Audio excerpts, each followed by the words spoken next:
Saber slowly walked out of Darkspeed's room wearing his new costume. His nanomail was pure white and the armored pieces a deep living green. Thin black lines were used to separate the colors. Draped over his chest, back, and shoulders was a tunic that was held to his stomach with a belt. The white nanomail tunic continued to just above his knees. The tunic was outlined in red with 2 red Arabian sabers crossed over his chest. The hood on the back was larger and rested on his back. Saber's armor on his arms and legs had an old-world look despite the color. Golden Arabic script was elegantly written around his upper arms. "This is wonderful! A very generous gift," Saber said. "So you like it?" Virtuoso asked. "I do." "What does it say on your arms?" Olympian asked. "On my left it says, 'Let no man be too strong or proud to submit to God.' On my right it says, 'May God bless the sword of the faithful and guide his blade.' This is just perfect." "Did you see the inscription inside?" Virtuoso thought to Saber. "Yes, thanks," thought back. "I think it looks great. Where did you get the idea for that style, armor, and fabric over his body?" Bioforce asked. "From a drawing Saber gave me and from history. There was a Muslim leader named Saladin that claimed the Holy Land in the 12th century. I took inspiration from that, modernized it, and added colors that I see used throughout the Middle East," Virtuoso said. "Olympian, you're up next," Cosmos said. "I already have a costume," Olympian said. "Now you have a better one, with all the new gadgets." Virtuoso pointed to the biggest bag yet. "Okay, I guess it's dress-up time for me too," Olympian said as he picked up the bag and entered his room. Olympian exited his room wearing the new armored costume. Shiny black pieces of omnium covered most of the costume. The backs of his hands were covered with the hard pieces, as were the tops of his knuckles. This new costume looked much like his old one, just done with more care and better materials.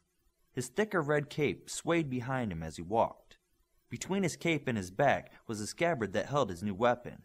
The handle for the massive chopper extended a good foot above his right shoulder.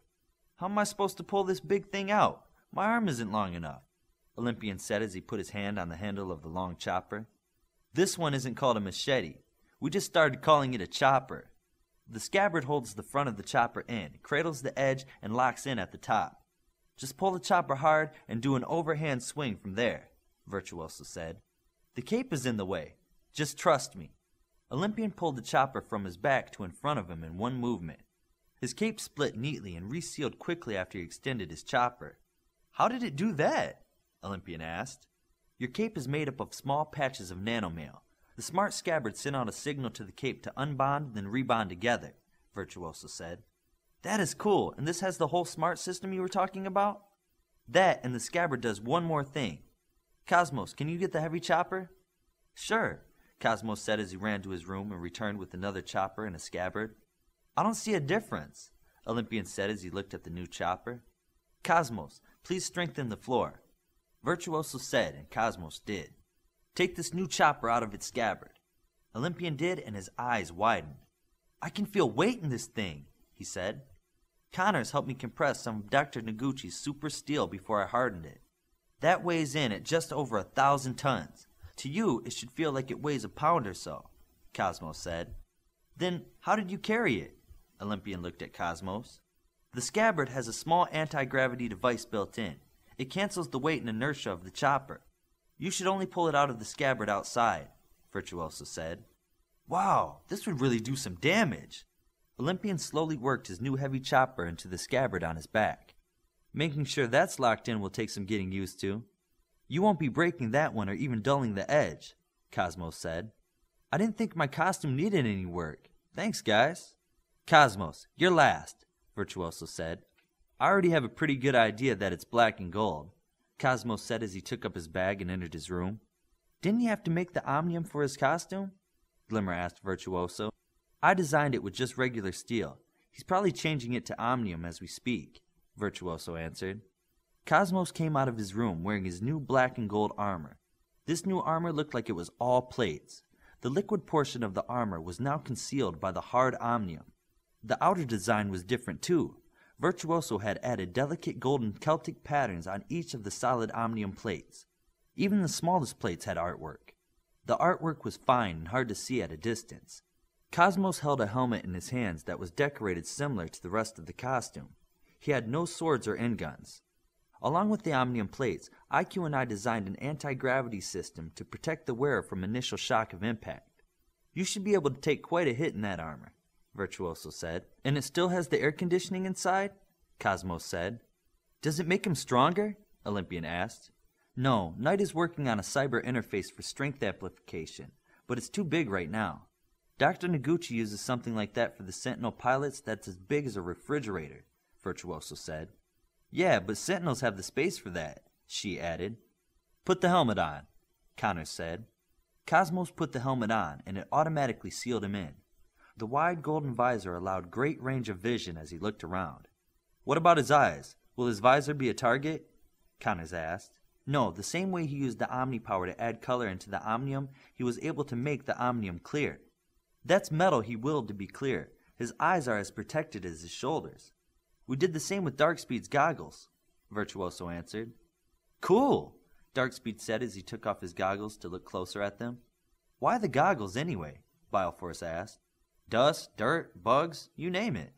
And we put a coating that will repel dust from sticking to it.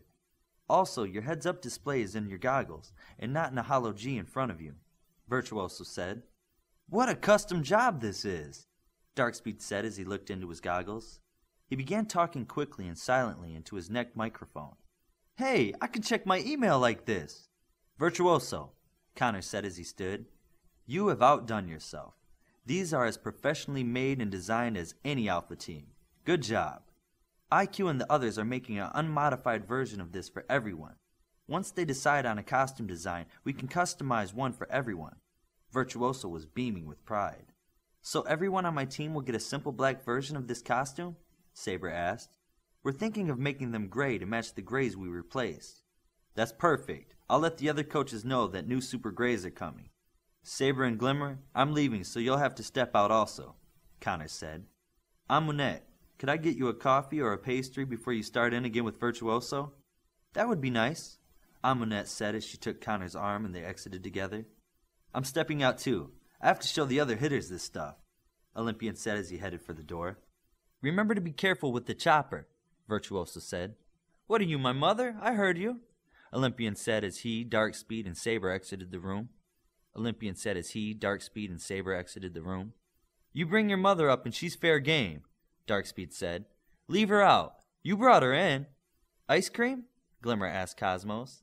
Sure, that sounds great, Cosmos said. Bioforce, Virtuoso, and she were still in the dorm room looking at the costumes. Did you read everyone's mind and know what they wanted? Bioforce asked. That was the only way to get a straight answer from anyone. Worked though, Virtuoso said. The other teams will be fiercely jealous of these, she said. They get the same tactical stuff, even the Omnium. Once they come up with a design for a real costume, they can run it past IQ. I feel like I did my costume design part. They really look good, Bioforce said again.